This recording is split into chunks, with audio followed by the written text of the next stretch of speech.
Donc, bonjour.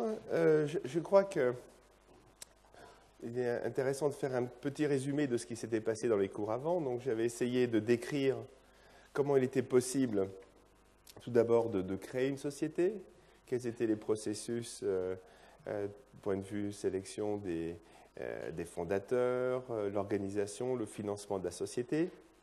Et puis, dans les deux derniers cours, j'avais décrit comment on pouvait découvrir un nouveau produit. Donc, et j'avais aussi décrit quelles étaient les études nécessaires afin de pouvoir sélectionner ce produit et surtout pouvoir avoir toutes les réassurances qui nous permettaient de commencer les essais cliniques. Et donc, ce que je vais essayer de faire aujourd'hui, c'est de vous décrire comment il est possible de développer, c'est-à-dire de faire les tests chez l'homme, cette fois-ci, plus chez l'animal, mais chez l'homme, c'est ce qu'on appelle le développement clinique. Comment il était possible de faire ce développement clinique avec vraiment les grands principes, parce que ça, évidemment, comporte beaucoup de détails.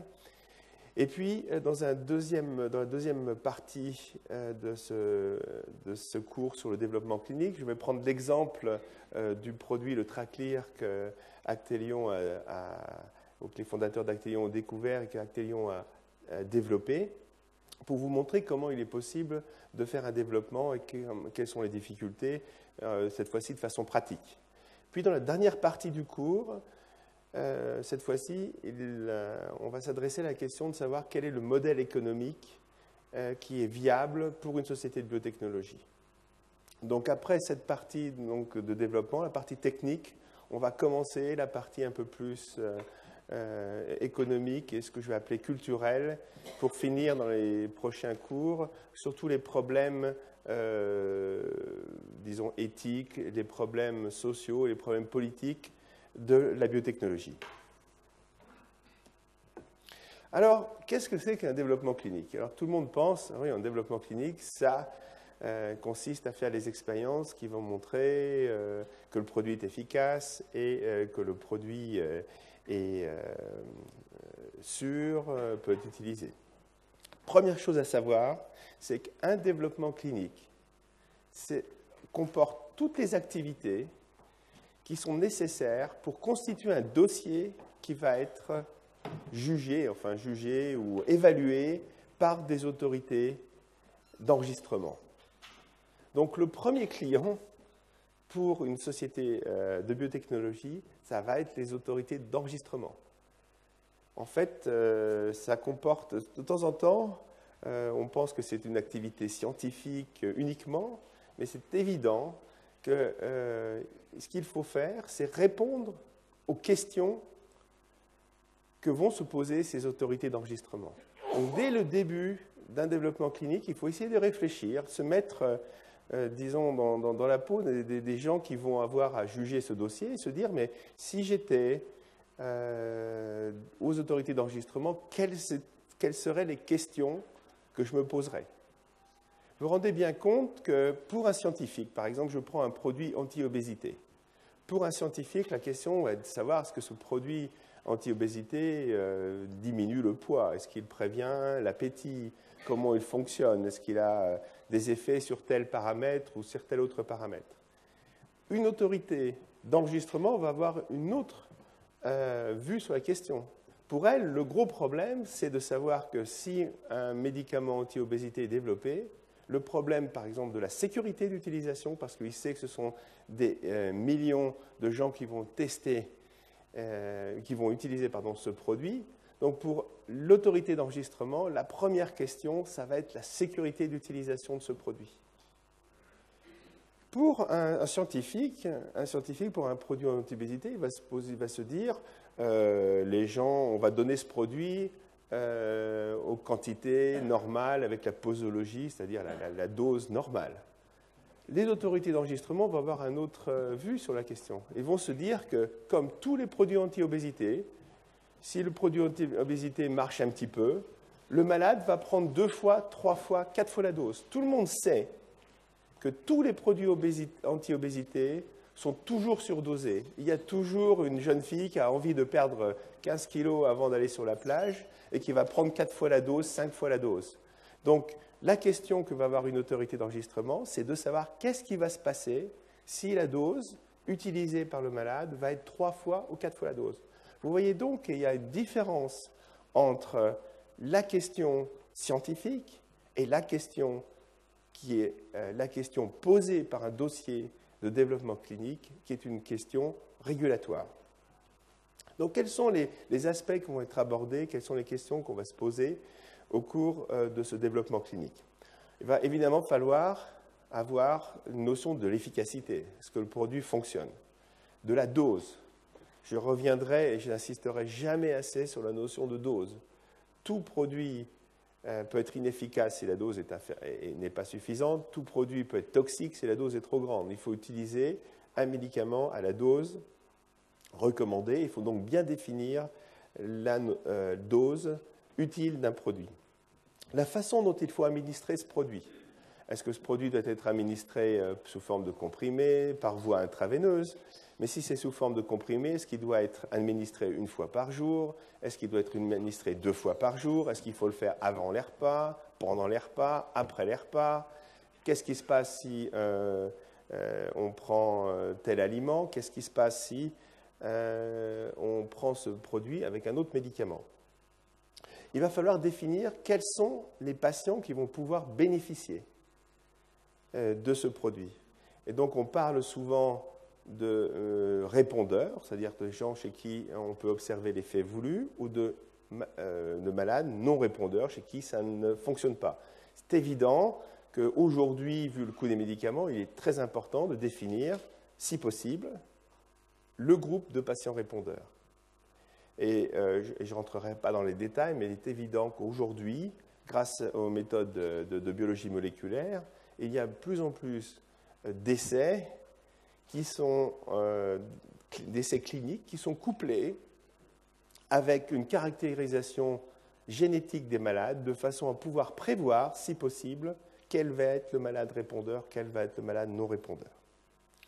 Il va falloir déterminer quelle est la maladie précise qui peut être traitée par ce médicament. Alors, si on prend un antibiotique, ça peut fonctionner dans les bronchites, dans les sinusites, dans les infections urinaires. Donc, mais certains médicaments, par exemple, s'ils sont détruits par les poumons, en fait, ne vont fonctionner que dans certaines infections. Il y a des médicaments, des antibiotiques, qui fonctionnent très bien dans les infections urinaires et qui n'ont aucune efficacité dans les infections pulmonaires. C'est évident que si c'est un antibiotique, il va falloir déterminer quels sont tous les germes sur lesquels cet antibiotique va être actif. Donc, quelle est la maladie précise qui peut être adressée par ce médicament? Les comparaisons avec les autres médicaments, en fait, c'est un problème qui est peut-être moins important pour les autorités d'enregistrement que pour les autorités de réemboursement. Parce que lorsque un gouvernement doit décider de réembourser un produit, évidemment, il se pose la question, est-ce que le prix justifie le bénéfice que peut amener ce médicament? Mais pour certaines maladies graves, par exemple, pour certains médicaments où un risque supplémentaire existe, les autorités d'enregistrement peuvent demander des études de comparaison avec d'autres médicaments de façon à savoir si ce médicament apporte quelque chose par rapport aux médicaments qui existent déjà sur le marché. Les autorités d'enregistrement vont aussi demander comment il est possible d'utiliser ce produit, mais surtout comment il est possible de surveiller d'abord l'efficacité. Est-ce qu'il est possible de voir quelques éléments qui vont nous donner une indication si ce produit est efficace? Et surtout, quels sont les effets secondaires à rechercher? Et par exemple, quels sont les effets secondaires qui indiqueraient qu'il soit nécessaire de stopper le médicament, car là, le patient court un certain risque. Après, il faut savoir qu'est-ce qui va se passer si on donne ce malade, chez des malades, ce qu'on va appeler classiques, d'un âge moyen, mais qu'est-ce qui va se passer si on donne à une femme enceinte? Faut-il le donner chez une femme enceinte? Est-ce que le produit a un risque pour le fœtus, pour l'enfant? Qu'est-ce qui va se passer chez le sujet âgé, si le malade a une insuffisance ou une dysfonction des reins, dysfonction du foie? Quelles sont les différences raciales, surtout aux États-Unis? C'est des questions importantes. Donc, toute cette série de questions va être posée par les autorités. Alors, évidemment, ce développement clinique, de façon à pouvoir être validé par ces autorités, doit être fait suivant certaines règles. Et ces règles, elles ne sont pas faites uniquement pour faire plaisir aux autorités, mais évidemment, elles sont là pour assurer de la qualité des données. Parce que la dernière chose que l'on veut, c'est mettre sur le marché un médicament et se rendre compte que les études cliniques, par exemple, n'étaient pas valides, ou une société pharmaceutique a triché, a soit caché des effets secondaires, soit par exemple changer les données pour augmenter l'efficacité. Je ne crois pas qu'on ait d'exemples récents de ce type de comportement, mais justement, tout est fait pour éviter la possibilité de tels événements. Et c'est ce qu'on appelle en anglais les good clinical practice. Ça veut dire que ce sont les règles, il y a des petits livres qui existent, ce sont les règles qui déterminent la façon dont on va pouvoir faire ces essais cliniques. Je donne un exemple. Toutes les études en général sont faites souvent en comparaison avec un placebo, c'est-à-dire un produit qui est en fait un produit inactif et qui va être comparé avec le produit actif. Mais évidemment, il faut que ni le malade ni le médecin ne sachent quel va être soit le placebo, soit le produit actif, de façon à pouvoir juger de façon absolument objective. Et il y a des règles qui déterminent comment est-ce qu'on peut être sûr que personne ne puisse distinguer le placebo du produit actif. Il y a même des espèces de petits tribunaux où on doit montrer les produits pour être avec 3 ou 4 personnes, que ces personnes puissent essayer d'évaluer s'il y a une façon de voir, si un produit est un peu plus lourd, s'il a une couleur différente, s'il se dissout de façon, s'il donne une couleur lorsqu'on le met dans de l'eau, etc., pour être certain que ni le malade, ni le médecin, ni l'industrie pharmaceutique ne puissent être biaisés. Ces essais cliniques vont être audités. C'est-à-dire que lorsque l'essai clinique est terminé, le dossier est fait, le dossier est envoyé aux autorités, les autorités vont envoyer des inspecteurs qui vont vérifier que tout ce que j'ai mentionné, c'est-à-dire tous les processus de développement des produits, tous ces processus ont été faits de façon légale et en accord avec ces principes. Il faut savoir que ces auditeurs sont des auditeurs qui ont des méthodes que je dirais policières dans le bon sens du terme, c'est-à-dire qu'ils vont essayer vraiment de savoir si aucune société ou si la société n'a pas triché. Alors, je peux vous dire que, par exemple, lorsqu'on fait une étude aux États-Unis avec la FDA, et dans le cas du TRACLIR, c'est un souvenir bien précis, nous avions, et en général, l'autorité va prendre le plus grand centre, ou le centre où il y a eu le plus de malades, parce que c'est finalement un centre important pour l'étude clinique. Il va envoyer un inspecteur, et je me rappelle qu'on avait dans ce centre utilisé 8 malades, 8 malades avaient été testés, et l'inspecteur avait passé 15 jours dans le centre pour essayer de savoir tout ce qui s'est passé avec ces 8 malades. Et si, par exemple, le malade vient d'un endroit éloigné, il va demander la facture de taxi pour être vraiment certain que, par exemple, ce malade n'a pas été inventé, que le dossier, parce que c'est un dossier écrit, ce dossier correspond à une réalité. Je dois dire que pour une industrie pharmaceutique, ça paraît un peu pénible, c'est vraiment... On se sent toujours un petit peu, lorsque quelqu'un vient vous auditer, on est toujours désagréable, mais je crois que c'est absolument essentiel. C'est une véritable garantie pour la qualité des médicaments, la qualité des données qui vont concerner ce médicament. Donc ce dossier, il va avoir un nombre suffisant de patients. Évidemment, si c'est une maladie rare, certains produits vont pouvoir être enregistrés avec 40 patients si c'est des maladies rarissimes, mais si c'est une maladie, par exemple, trop de cholestérol, l'obésité, un dossier va facilement comporter 12 000 malades, 13 000 malades, 20 000 malades. Et toutes ces données vont être rassemblées dans un dossier que je décrirai un peu plus tard. Donc, quelles sont les 3 phases classiques de développement? Tout le monde se connaît, mais je vais quand même les répéter. La première phase, c'est l'étude chez les volontaires. C'est vraiment le début, c'est le premier jour où on donne le médicament. C'est toujours un jour émouvant pour le scientifique, pour le chercheur. Le produit rentre chez l'homme. Alors, en général, ce sont des volontaires qui sont rétribués, enfin qui sont compensés. Et ces volontaires sont des étudiants qui peuvent passer 3 jours ou 4 jours dans un centre. Ça se fait sous une surveillance intensive parce qu'on ne sait jamais ce qui peut se passer. Et en général, on parle de volontaires, mais par exemple des produits dangereux, par exemple certains produits anticancéreux ne peuvent pas être testés chez les volontaires. Et évidemment, on va commencer le test chez des malades qui sont aussi évidemment volontaires. Alors, dans cette phase 1, on va essayer de déterminer quelle est la dose maximum que quelqu'un peut tolérer, un patient va pouvoir tolérer, un malade. Quelles sont la pharmacocinétique, si le produit est absorbé, si le produit est éliminé rapidement, et quels sont les marqueurs, disons, qu'on peut par exemple analyser dans le sang ou dans l'urine, quels sont les marqueurs qui nous indiquent que ce produit a une chance d'être efficace plus tard. Par exemple, si on prend un inhibiteur de la rénine, qui est un produit qui inhibe une enzyme importante dans l'hypertension, il est possible de savoir chez le malade, chez le volontaire par exemple, si effectivement ce produit bloque cette enzyme.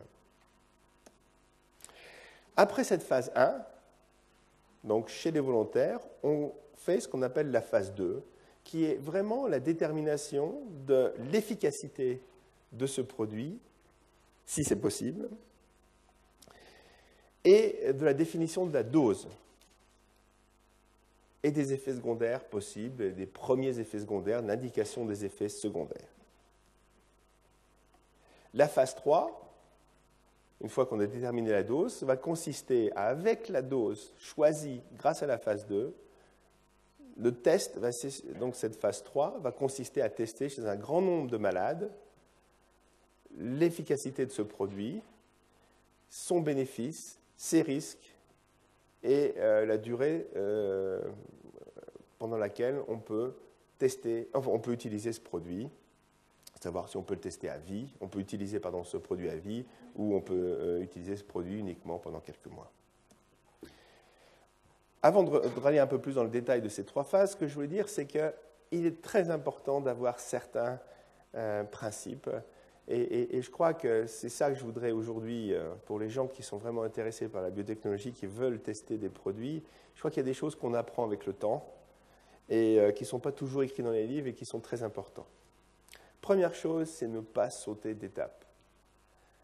Il n'y a pas de façon, il n'y a pas de raccourci dans le développement clinique. À chaque fois qu'une société, ou en tout cas on a essayé tous de le faire, parce qu'on est tous impatients, enfin en tout cas quand on est chercheur, on est impatient en général, on a toujours voulu essayer d'aller plus vite, et à chaque fois, on regrette. Il ne faut pas sauter d'étape, il faut aller étape par étape, il faut déterminer quelle est la dose, de la façon la plus précise possible, il faut essayer d'aller, disons, de déterminer à chaque fois, soit la dose, soit l'effet secondaire, avant d'aller à l'étape suivante. Beaucoup de sociétés, par exemple pour des raisons financières, tout simplement, quand on est une société de biotechnologie, on n'a pas beaucoup d'argent au début. Ils se sont dit, mais pourquoi, par exemple, on ne détermine pas chez les volontaires le marqueur biochimique et on va directement phase 3. On ne fait pas la phase 2 et en phase 3, on va utiliser par exemple 2 doses, c'est-à-dire qu'on mélange la phase 2 et la phase 3. En général, on se rend compte que on arrive à des catastrophes parce que la phase 2, la détermination de la dose, est une phase essentielle. Il faut évaluer les effets secondaires le plus tôt possible. C'est-à-dire que lors d'un développement clinique, chaque petite indication, chaque petit signe doit être interprété de façon très, très, très objective. Et il faut être vraiment prudent. C'est-à-dire que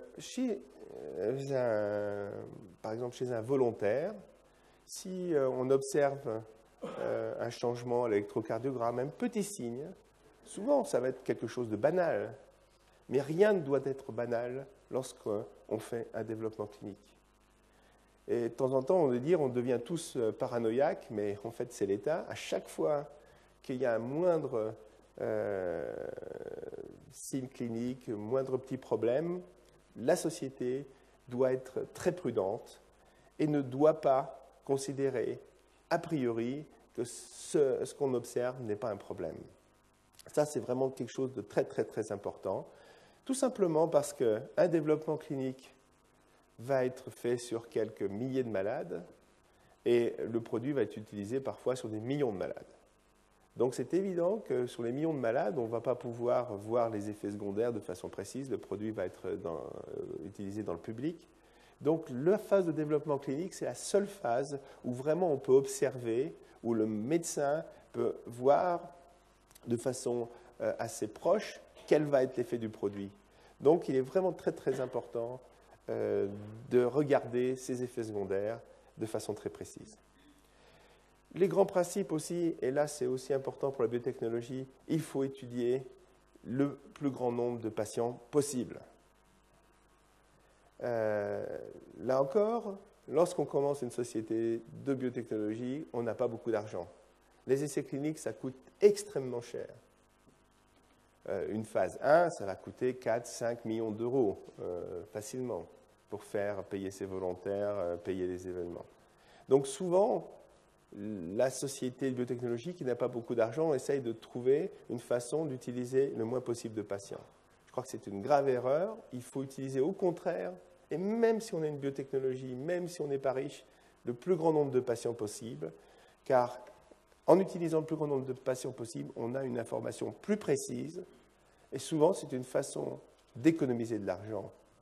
Et souvent, diminuer le nombre de patients, c'est une façon de perdre de l'argent et surtout de prendre des risques inutiles. Ce qu'il faut aussi, c'est de savoir si le produit a un bénéfice clinique le plus tôt possible. Souvent, les sociétés de biotechnologie sont fondées par des scientifiques.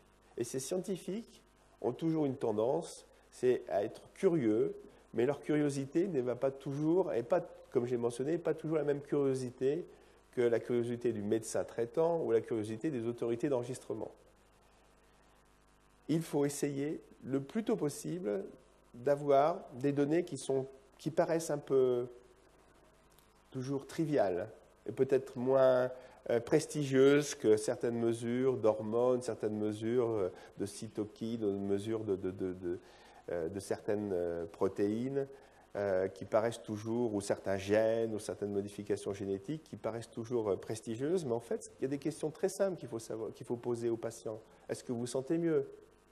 Est-ce qu'avec ce produit, par exemple, votre activité physique est améliorée? Est-ce que vous dormez normalement? Des questions qui représentent un véritable bénéfice pour le patient, ce sont des questions que l'on doit se poser le plus tôt possible. Parce que très, très facilement, on peut se rendre compte si un produit va vraiment être utile. Alors, une organisation de développement clinique, c'est une organisation complexe.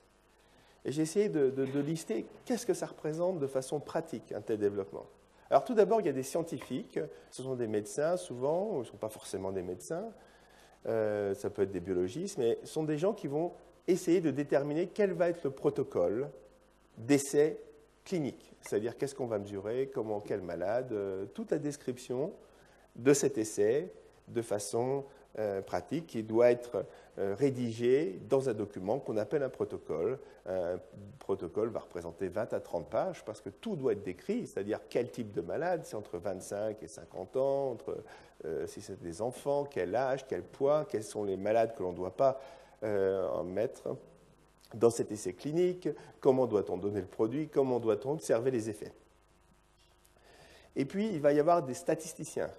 Ces statisticiens, ils vont donner le support statistique à l'étude, ils vont dire qu'il faut tant de malades, parce qu'en fonction de la variabilité de la maladie, quels sont le nombre de malades qu'il faut traiter, quelle va être l'analyse de cet essai clinique, et il faut savoir évidemment que toute la description des méthodes statistiques doit être faite avant l'analyse et avant, disons, ce qu'on appelle la fin de l'étude.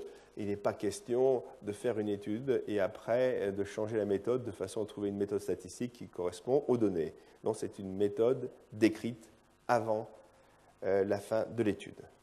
Il va falloir des gens qui vérifient que cette étude clinique est faite correctement. C'est ce qu'on appelle les opérations, c'est-à-dire ce sont des opérations cliniques, ça va être des gens qui vont faire ce qu'on appelle des moniteurs, qui vont aller sur place, dans le centre, expliquer quel est l'essai clinique au médecin qui va pratiquer l'essai clinique, mais vérifier que cet essai clinique est fait dans des conditions optimales et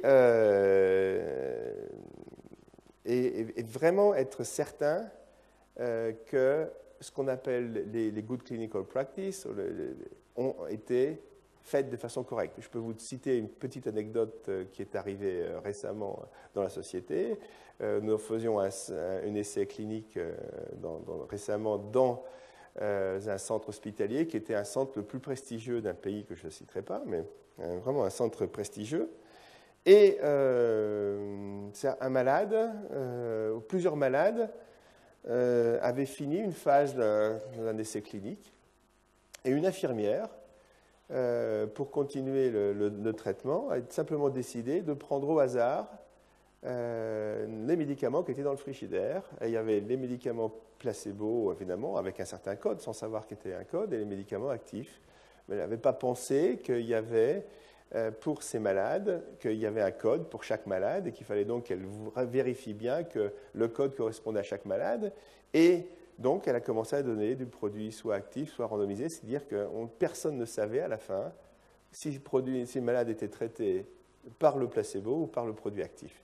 Donc, évidemment, cette étude, ces malades sont tout à fait ininterprétables. Et s'il n'y avait pas eu le moniteur qui était allé sur place, pendant peut-être un an, cette infirmière aurait donné des produits au hasard. Donc, c'est des choses qui arrivent. La réalité des essais cliniques, c'est une réalité complexe. Les malades, les médecins, les infirmiers qui doivent réaliser ces essais cliniques ont beaucoup de responsabilités. Savoir que dans tous les pays aujourd'hui, les médecins ont beaucoup de travail. Donc, en fait, les essais cliniques, c'est souvent un travail supplémentaire pour eux. C'est difficile et donc, il faut les aider. Donc, ça représente la partie opération. Après, il y a la partie de traitement des données, ce qu'on appelle le data management, c'est-à-dire qu'on prend ensemble toutes les données qui vont être écrites dans des cahiers d'observation. Et évidemment, il faut qu'il n'y ait pas d'erreur.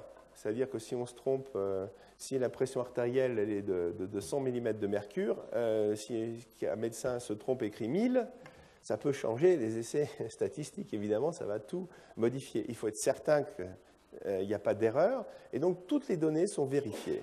Il faut savoir qu'avant de casser le code, c'est-à-dire de vérifier que le produit va être efficace, on fait ce qu'on appelle 1000 item check, c'est-à-dire qu'on prend 1000 données au hasard, c'est-à-dire qu'on prend des dossiers, on prend 1000 données, et s'il y a plus de 2 erreurs sur 1000 données, toute la base de données est réévaluée. Il faut arriver à une précision inférieure à 2 erreurs sur 1000 données. Je vous montre un petit peu le genre de travail que représente un essai clinique. Il faut savoir que des essais cliniques peuvent représenter plusieurs millions de données. Donc il y a plusieurs millions de chiffres qui vont être corrigés, vérifiés par une armée de moniteurs ou de data managers. Donc, on va mesurer, donc ça, c'est la partie data management. Il va y avoir des gens qui vont s'occuper de la sécurité d'emploi. Il y a des spécialistes des effets secondaires. Il va y avoir des spécialistes des autorités d'enregistrement, car au cours d'un essai clinique, il y a une discussion permanente qui se fait entre les autorités d'enregistrement et la compagnie, et les centres, et puis avec les comités d'éthique qui vont poser des questions. Et donc, il y a ces spécialistes qui vont s'occuper de ces relations. Il va falloir préparer ces médicaments. J'ai parlé de placebo, de produits actifs. Il y a des boîtes qui sont numérotées avec des codes barres qui permettent de vérifier que le bon produit est donné au bon malade. Et ça doit être préparé de façon très précise. Il va y avoir, on a besoin d'avocats, tout simplement pour discuter les contrats avec chaque université, par exemple, qui fait un essai clinique. Car il y a des universités qui disent « moi, si on teste votre produit dans notre université, on a besoin on veut, par exemple, avoir des royalties sur les ventes de ce produit. » Ça arrive. Il y a des universités qui vont dire « Oui, mais qu'est-ce qui se passe s'il y a un effet secondaire? Est-ce que vous êtes certain que notre société est couverte? Est-ce que vous avez la bonne assurance, etc. » Donc, il y a des tas de discussions légales. Il va y avoir, évidemment, quand on montre la complexité d'un tel essai, il va y avoir ce qu'on appelle des project managers, des gens qui coordonnent toutes ces activités. Parce qu'il faut savoir comment on envoie le produit, à quel endroit. Il y a les douanes à passer, ce sont des essais multicentriques. Donc, il faut qu'il y ait une coordination de ce projet. Et, évidemment, il va y avoir des gens indépendants à l'intérieur de la société qui vont faire ce que vont faire plus tard les autorités d'enregistrement, c'est-à-dire qu'ils vont auditer. Nous avons notre service de police interne, qu'on appelle le service de qualité, qui va avoir des auditeurs qui vont les vérifier que ces essais cliniques soient effectivement faits de la meilleure façon.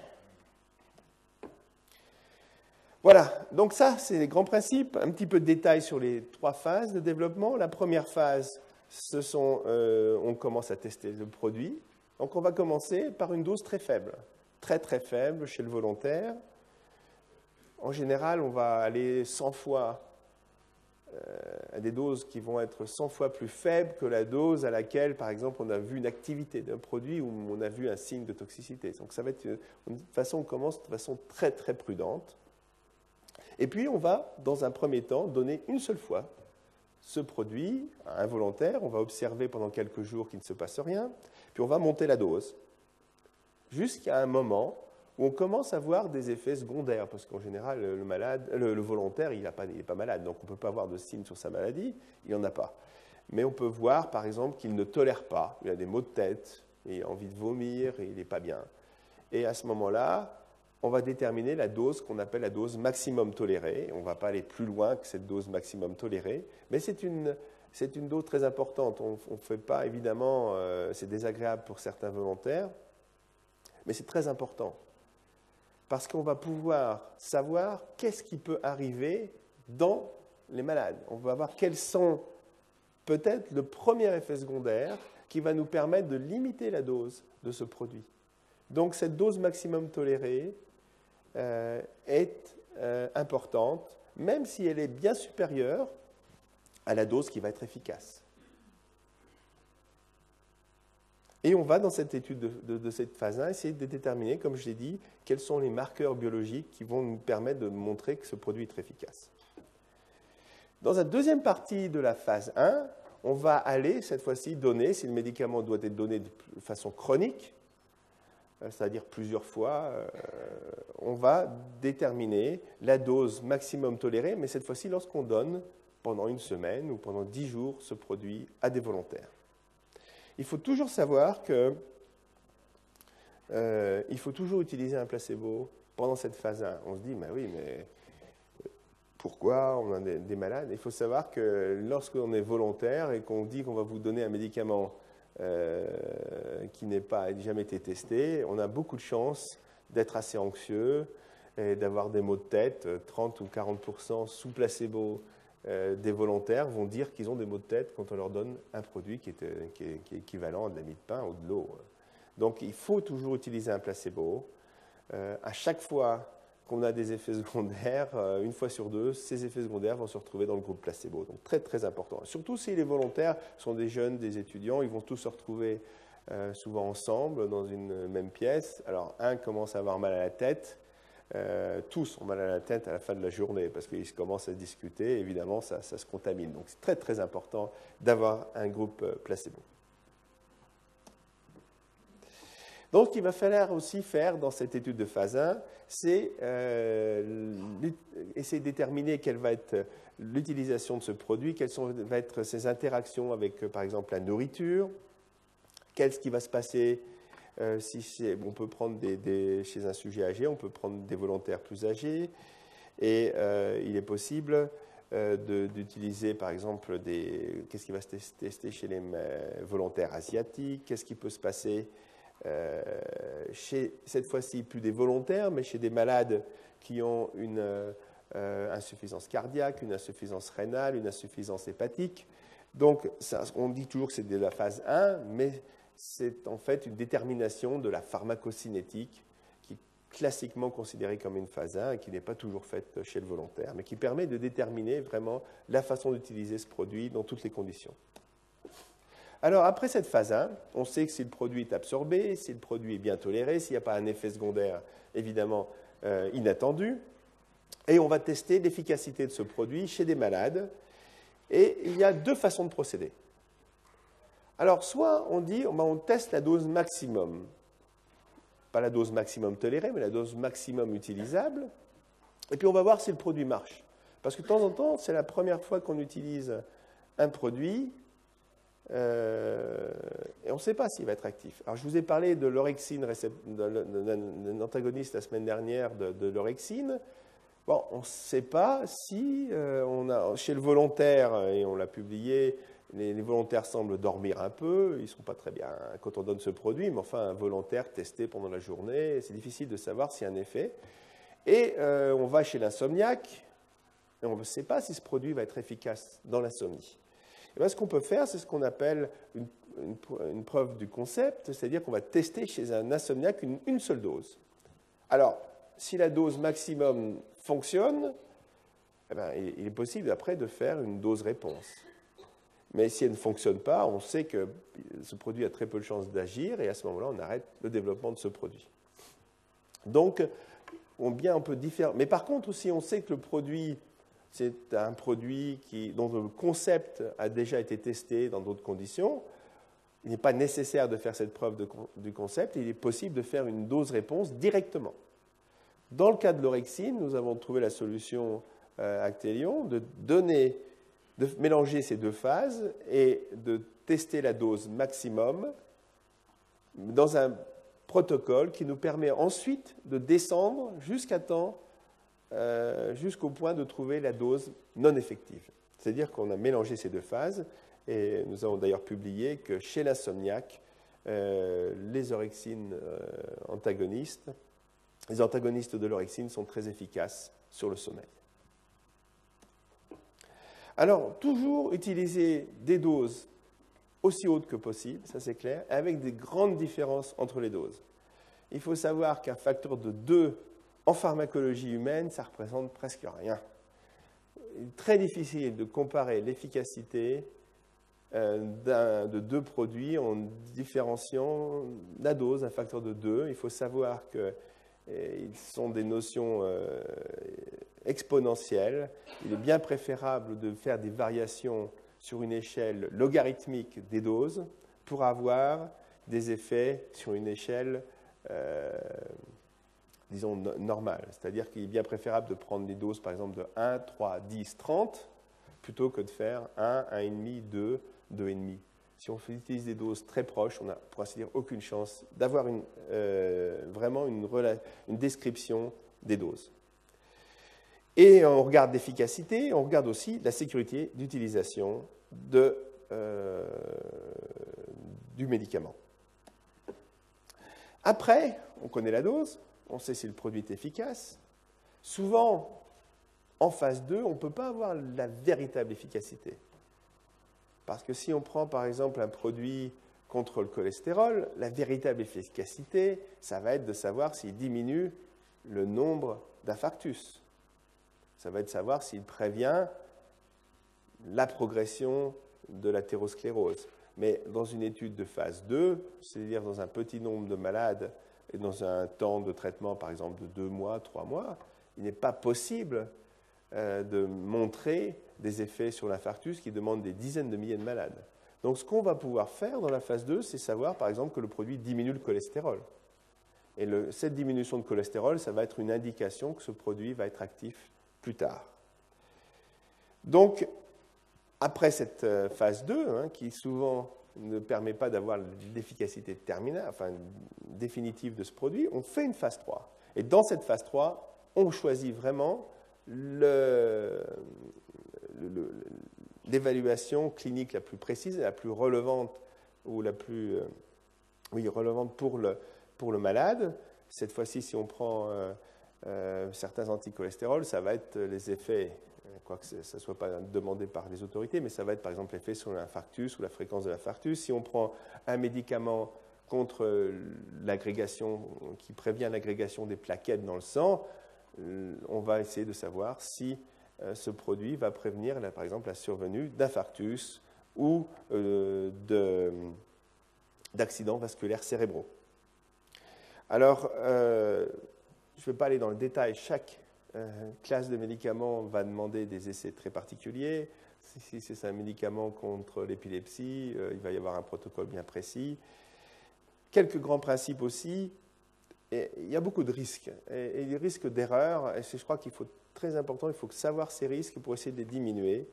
Alors évidemment, le choix de la dose est un vrai problème. Il faut toujours choisir une bonne dose. Il faut choisir les bons patients. Si on prend des patients trop sévères, souvent, si c'est à un stade terminal, on ne peut rien faire parce que c'est trop tard. Si on ne les prend pas assez sévères, on ne peut rien voir. Donc il faut prendre des malades assez bien sélectionnés. Il faut toujours faire attention, encore une fois, aux effets secondaires. Et souvent, il est possible de choisir le mauvais, ce qu'on appelle endpoint clinique, c'est-à-dire le mauvais critère d'efficacité. Il est très important de savoir qu'il est très difficile, dans certaines maladies, de savoir quel est le bon critère d'efficacité. Alors, si on prend par exemple quelque chose aussi simple que le sommeil, on peut se poser la question, qu'est-ce qu'elle va être le critère d'efficacité? Il y a des gens qui s'endorment au bout de 3 heures. Donc ceux-là, ils voudraient pouvoir dormir tôt. Donc le critère d'efficacité, c'est si on peut dormir plus tôt, dès qu'on se couche. Mais il y a des gens qui dorment très bien dès qu'ils se couchent, mais qui se réveillent au milieu de la nuit. Donc ceux-là, ils voudraient bien pouvoir dormir plus longtemps.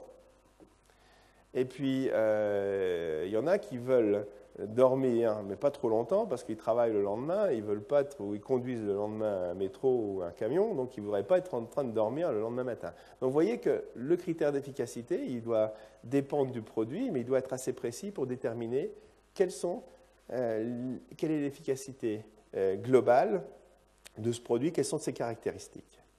Et souvent, un des grands risques, c'est que la compagnie considère qu'un critère d'efficacité et les autorités d'enregistrement considèrent que ce critère n'est pas un critère valide pour eux. On prend un exemple. Si, par exemple, on améliore avec certains produits cardiovasculaires, on peut améliorer le débit cardiaque, c'est-à-dire la quantité de sang que pompe le cœur. Donc il y a des médicaments qui augmentent cette fonction du cœur. Alors on pourrait considérer que c'est un bénéfice chez des malades, par exemple, qui viennent d'avoir un infarctus ou leur cœur ne fonctionne pas bien. On se dit on fait fonctionner mieux le cœur, on a un médicament efficace. Toutes les autorités d'enregistrement vont dire non, ça c'est pas important pour nous. Peut-être que le cœur fonctionne mieux. Ce qui est important pour nous, c'est que le malade se sente mieux. Donc il va falloir comme critère d'efficacité choisir une amélioration subjective, c'est-à-dire une perception par le malade d'une amélioration. Ce qu'il faut savoir, c'est très important, c'est que, par exemple, un produit peut prévenir les infarctus du myocarde, si, par exemple, ils préviennent les caillots qui vont se former dans les artères coronaires, donc on peut avoir un effet bénéfique sur le cœur, mais en prévenant ces caillots, on peut augmenter les hémorragies cérébrale, qui n'a rien à voir avec le cœur. C'est la raison pour laquelle il faut toujours avoir une vue d'ensemble de l'efficacité d'un produit et que bien souvent, il est tout à fait normal que les autorités d'enregistrement demandent un bénéfice beaucoup plus éloigné du mécanisme d'action ou beaucoup plus éloigné de l'effet primaire que l'on recherche, parce qu'effectivement, on peut avoir des effets qui vont contrebalancer l'effet bénéfique. On peut donc avoir des effets secondaires qui vont prévenir, disons, le bénéfice du produit sur un plan global.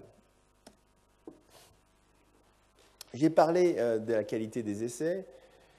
Le recrutement des malades est très important. Il y a beaucoup de centres, beaucoup d'essais où il est très difficile de trouver des malades. Il faut savoir que pour les sociétés de biotechnologie, la durée de ces essais est toujours sous-estimée. Ça prend toujours beaucoup plus de temps que ce qu'on croit et c'est toujours beaucoup plus cher. Alors, lorsqu'on a fini ces essais cliniques, on dépose, on rassemble un dossier d'enregistrement. Alors, qu'est-ce que ça représente? Qu'est-ce que c'est qu'un dossier d'enregistrement? Finalement, on va dépenser 400, 500 millions d'euros pour un document. Souvent, il y a certains pays où les autorités d'enregistrement ou les autorités de remboursement essayent d'évaluer le prix à payer d'un médicament en pensant, en disant, en calculant le coût de fabrication de ce produit. En fait, l'industrie pharmaceutique, c'est comme l'industrie, aujourd'hui, l'industrie pharmaceutique, c'est comme l'industrie de l'informatique ou du software. Lorsque vous achetez une disquette, sans faire de publicité, mais une disquette Microsoft avec Windows dessus, le coût de la disquette, il représente 0,01%. Ce n'est évidemment pas le coût de fabrication de la disquette qui est important, c'est l'information qui est contenue dans la disquette. C'est le travail intellectuel de cette disquette. Aujourd'hui, le coût d'un médicament va être d'abord représenté par le coût de la recherche, le coût des essais cliniques et le coût de fabrication est un élément beaucoup moins important. En fait, ce que l'on paye, c'est ce dossier d'enregistrement. Alors, ce dossier d'enregistrement, il va avoir 5 modules. Sans rentrer dans les détails, un premier module qui va être un module qui est spécifique au pays dans lequel on va déposer ce dossier avec des notions administratives, description des comités d'éthique, de ce qui s'est passé, etc. C'est un module qui est local et qui va dépendre de chaque pays où l'on donne ce dossier. Après, il va y avoir un module, deuxième module, qui est le résumé de tous les essais précliniques, toxicologie, tout ce qui a été fait avant d'entrer chez l'homme. Alors, ce sont des résumés donc, de la préclinique, des essais cliniques et de la fabrication. Donc, c'est un résumé qui va être, ça va être plusieurs centaines de pages, évidemment, mais quelque chose qui permet d'avoir une vue d'ensemble du dossier. Après, il va y avoir le module 3, qui sont les spécifications de fabrication. Il faut décrire dans tout le détail comment on fabrique ce produit. C'est la synthèse, ou si c'est un anticorps, la façon de fabriquer ce produit. Le module 4 va comporter toutes les informations précliniques, toute la toxicologie. Et le module 5, les informations cliniques. Donc, tout le détail de tous les malades, de tous les essais, de tout ce qu'on a fait. Donc, résumé, après, donc, fabrication, préclinique, clinique. Petit exemple, un seul dossier peut facilement comporter 600 classeurs pour un classeur. Et souvent, lorsqu'on enregistre en Europe, on peut demander 20 pays, 20 copies, et pour chaque pays, 2 ou 3 copies. On avait mis les classeurs une fois l'un à côté de l'autre pour un médicament qu'on avait enregistré. Ça faisait 400 mètres de classeurs, l'un à côté de l'autre. Ça vous donne une idée. Quand on envoie un dossier à une des autorités, on demande un SMIRMORC qui va être rempli de classeurs. Voilà. Donc, c'était vraiment quelque chose de considérable qui demande, pour un produit, une centaine de personnes, 150 personnes vont travailler. Hein. Donc, c'est quelque chose, un enregistrement clinique qui est vraiment très, très complet, difficile et laborieux. Donc, après, quand ce dossier est donné aux autorités, on va discuter et il y a des façons, suivant les pays, qui vont être différentes. On discute avec la FDA aux États-Unis et avec les autorités européennes. Il faut savoir que Les autorités européennes sont plus formelles dans leurs interactions. Il est plus facile de communiquer directement avec la FDA. Évidemment, les autorités européennes doivent coordonner tous les pays, donc c'est beaucoup plus complexe, beaucoup plus difficile, et c'est pour ça pour laquelle une personne qui représente un pays ne peut pas donner son opinion, parce qu'évidemment, peut-être que l'opinion des autres autorités des autres pays européens va être différente. Donc ça rend les choses de façon plus complexes. Ces autorités vont faire une revue scientifique, ils vont regarder les données, ils vont regarder, et ça va se terminer par un accord, on en parlera après, ou, et ce qui se fait souvent aux États-Unis par exemple, par une réunion scientifique où les autorités de la FDA vont inviter 20 experts et vont leur dire, écoutez, voilà notre évaluation du produit, est-ce que vous êtes d'accord avec cette évaluation? Est-ce que vous pensez que nous avons raison? Est-ce que vous pensez que ce produit a des effets auxquels nous n'avons pas pensé? Est-ce qu'il a des bénéfices auxquels nous n'avons pas pensé? Et cette audition, ce que je trouve absolument fantastique, est publique. Et c'est un véritable show où la société pharmaceutique va défendre son produit, la FDA va défendre son point de vue, et souvent les experts vont défendre leur point de vue d'expert. Donc, évidemment, c'est un grand jour pour le produit parce que c'est là que va se décider, en particulier aux États-Unis, l'avenir de ce produit. Donc, si ce produit est accepté, on va discuter ce qu'on appelle, c'est toujours pareil, une étiquette ou un label en anglais. On va discuter la description des bénéfices de ce produit, la notice d'utilisation qu'on va mettre dans la boîte et la notice d'utilisation qu'on va mettre dans le Vidal ou pour le médecin. Alors, il faut savoir qu'en Europe, il y a plusieurs façons d'avoir un enregistrement. Soit on fait une application dite centralisée, c'est-à-dire que tous les pays en même temps vont donner une réponse affirmative ou négative, ou alors on fait une application décentralisée, c'est-à-dire qu'on va voir un pays, ça peut être par exemple la France va dire ce produit est acceptable et va négocier avec tous les autres pays européens, va représenter leur point de vue et va donc demander aux autres pays européens de suivre leur point de vue. Ce qu'on appelle une application décentralisée. Et il peut aussi avoir donc, ce qu'on appelle une reconnaissance mutuelle après, par la suite, de cette application.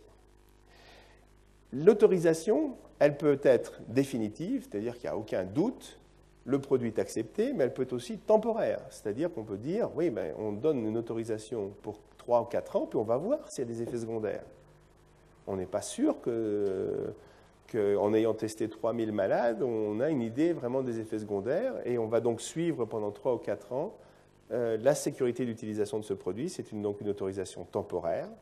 Et elle peut être aussi l'autorisation exceptionnelle, c'est-à-dire qu'on a une grippe aviaire, admettons, personne n'a testé de produit de façon randomisée dans les grippes aviaires, parce qu'il n'y en a pas eu, puis il n'y en a pas, donc on ne peut pas faire les tests, mais on ne va pas non plus, parce qu'il ne va pas y avoir de tests, laisser les gens mourir de grippe aviaire. Je prends l'exemple de la grippe aviaire, mais en n'étant pas trop alarmiste, mais dire à ce moment-là, un État pourrait décider d'utiliser le Tamiflu, par exemple, qui marche dans la grippe non aviaire, mais on pourrait décider d'utiliser ce Tamiflu chez les malades pour laquelle on n'a jamais testé ce produit. Donc c'est une autorisation, ce qu'on appelle exceptionnelle, qui a été fait dans le sida, qui a été fait dans des tas de maladies très graves, et les États ont le droit de prendre cette décision.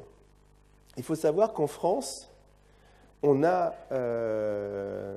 quelque chose d'assez extraordinaire qui est venu après le problème du sida, c'est-à-dire que dès que la preuve scientifique a été faite, pendant cette phase d'1 an ou 1 an et demi d'enregistrement du produit, pendant que les autorités prennent leurs décisions, les malades peuvent être traités avec ce produit, avec une autorisation d'utilisation temporaire qu'on appelle ATU, qui est très spécifique à la France et qui a permis, je vais en parler après, qui a permis par exemple aux malades d'hypertension pulmonaire de bénéficier en premier du Tracleer dans le monde. Ça, je crois que c'est quelque chose qu'on ne connaît pas, mais qui est vraiment une avancée qui est vraiment spécifique à la France. Aux États-Unis, il y a une autorisation qui peut être aussi une autorisation définitive normale, mais ce qu'on appelle aussi une autorisation spéciale, un petit peu, je dirais presque exceptionnelle, qu'on appelle Subpart H, qui est par exemple dans le sida, dans la grippe, dans l'anthrax, par exemple, dans des maladies où cette fois-ci, on ne va pas avoir les mêmes critères de jugement, on va être moins difficile pour autoriser un produit. Savoir, c'est qu'une fois que le produit est mis sur le marché, ça commence, les problèmes commencent. Il va falloir vérifier que ce produit est sûr, et c'est-à-dire qu'on va, pendant plusieurs années, ou même définitivement, on va essayer de savoir s'il y a des effets secondaires qui n'ont pas été prévus, ou qui n'ont pas été, disons, détectés par les essais cliniques. C'est ce qu'on appelle la pharmacovigilance. Et par la suite, les autorités peuvent demander des études complémentaires. Par exemple, si on sait qu'une classe de malades bien particulière va utiliser en préférence ce médicament, les autorités peuvent demander de faire une étude, par exemple chez le sujet très âgé ou donc dans certaines conditions.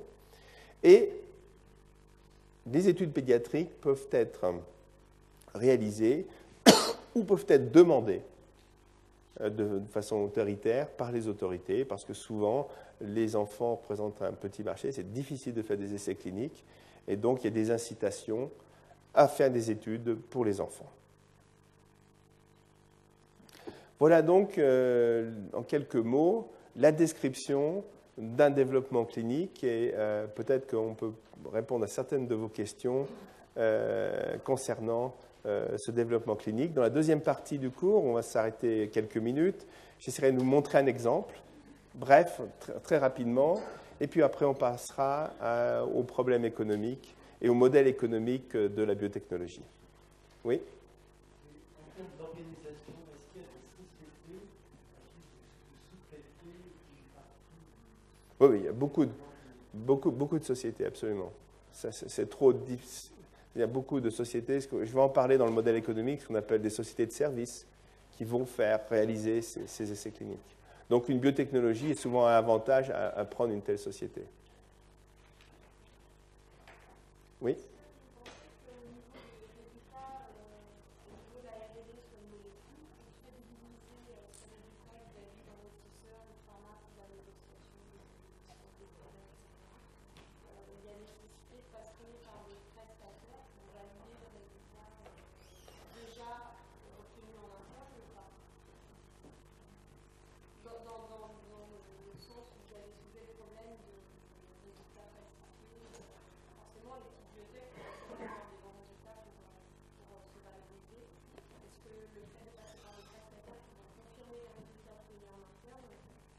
En général, si quelqu'un, un investisseur, a décidé d'investir dans une société de biotechnologie, ils vont le faire lui-même. Eux-mêmes ont des auditeurs qui vont aller voir les données.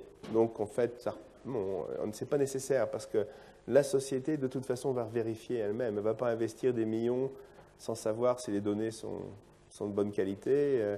Ce qu'on appelle en anglais un due diligence, c'est-à-dire qu'il y a un processus qui va durer des semaines où l'investisseur va aller voir toutes les données comme une autorité d'enregistrement au début. Donc, non, ce n'est pas nécessaire. Oui ? Compte tenu de la complexité que vous avez exposée, et notamment des coûts, est-ce qu'il y a beaucoup de nouvel entrants dans l'industrie des biotechnologies? Oui, absolument. Parce que les coûts, c'est quand même des coûts progressifs. On parle de 600, 700 millions. Et c'est souvent. On va parler du modèle économique. Donc, ça, c'est une bonne question que je voudrais bien reparler en deuxième partie parce que c'est une question. C'est la raison pour laquelle je ne voulais pas couper ce parti de développement clinique avec ce problème économique parce que c'est effectivement très, très lié. Mais c'est rare, c'est difficile, absolument. Oui ?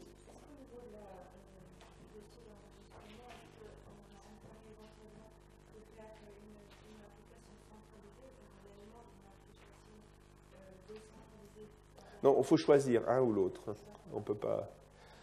Alors, moi, je pense que pour une société de biotechnologie avec une méthodologie moderne, il faut beaucoup mieux être centralisé parce que comme ça, on a un accord. C'est beaucoup plus applicable au progrès technologique. Une information centralisée. Oui. Je ne peux pas avoir bien compris l'introduction de la race dans les essais des médicaments. Comment vous avez précisé aujourd'hui? Jusqu'à présent, on nous disait que dans les données de recherche biologique, il n'y a pas de race. Maintenant, c'est dans la médecine qu'on peut parler de race. C'est-à-dire que, par exemple, si je prends l'exemple des Japonais, savoir que les Asiatiques n'ont pas d'enzymes qui métabolisent l'alcool, par exemple. Savoir que, alors, s'ils n'ont pas, il faut savoir si, par exemple, chez les Japonais, le produit va pouvoir être dégradé, il va avoir une observation. Donc, il y a des différences entre les personnes, et il faut absolument les connaître, ces différences. Autrement, on expose des malades à des risques. Si le produit n'est pas et s'accumule chez certains sujets, il faut absolument le savoir. C'est très, très important. Je crois que c'est un gros progrès médical. On s'est rendu compte qu'il y a des produits qui, par exemple, ne fonctionnent pas chez certaines personnes, et donc il faut le savoir.